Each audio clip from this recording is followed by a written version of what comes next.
Could you, by some method, control your mind so that you won't worry? And how on earth would you do that? Well, there are those people who tell you that the best answer is to think positive thoughts, to be peaceful, to breathe slowly and hum gently, and get yourself into a peaceful state of mind by repeating affirmations such as all is light, all is God, all is good, or whatever it may be. But unfortunately, it doesn't always work, because you have a nagging suspicion in the back of your mind that you're simply hypnotizing yourself and whistling in the dark. What the Germans call a Hintergedanke, which is a thought concealed way, way back behind your intellect, but it has a gnawing persistence. What if? And so you realize that this matter of controlling the mind is no superficial undertaking, because although you may be able to smooth the ruffles of your consciousness, there is beneath that a vast area of unconsciousness which erupts as unpredictably as events in the external world. And so you consider seriously the possibilities of psychoanalysis, to go down and get into those depths and see if oil can be put on those troubled waters. And then, of course, you get into the guru business. You have to go to someone against whose mirror you can reflect those aspects of yourself of which you are not directly aware. It always turns up that they need money. And when it comes to money, the virtue flies out of the window. So we do have that element in ourselves. We know it very well.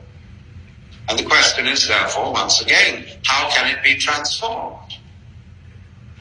But if the transformer is the one who is afflicted, who transforms the transformer? It's the old problem of who guards the guards, who polices the policeman, who governs the government. And it seems perfectly insoluble for that reason alone that it is a vicious circle.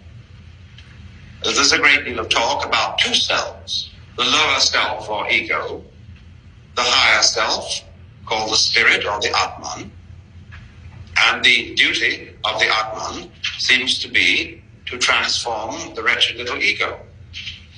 Well, sometimes it does, but a lot of times it doesn't. So we ask, why doesn't so-and-so's Atman succeed in getting through?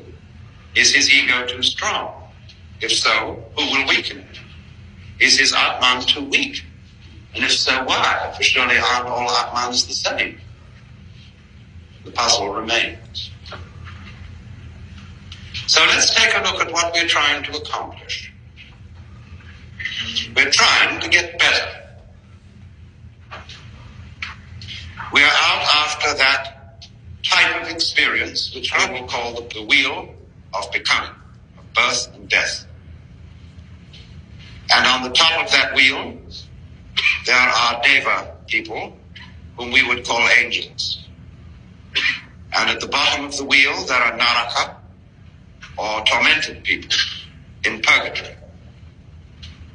And you go round and round.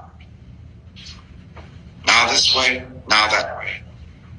It's really like a squirrel cage, where you're running and running and running to get to the top. And yet, you have to run faster and faster to stay where you are. And that's why there is always the sense of the more you succeed in any scale of either worldly or spiritual progress, the more you have the haunting feeling that you're still in the same place.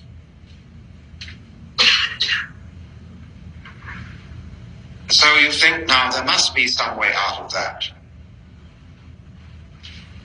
Perhaps there's something ambitious and proud and wrong in aspiring to be enlightened or compassionate. Perhaps there's a great dose of spiritual pride in that I, by my efforts, could make myself into a Buddha or a saint. And therefore, perhaps the thing to do is to try to eliminate all desire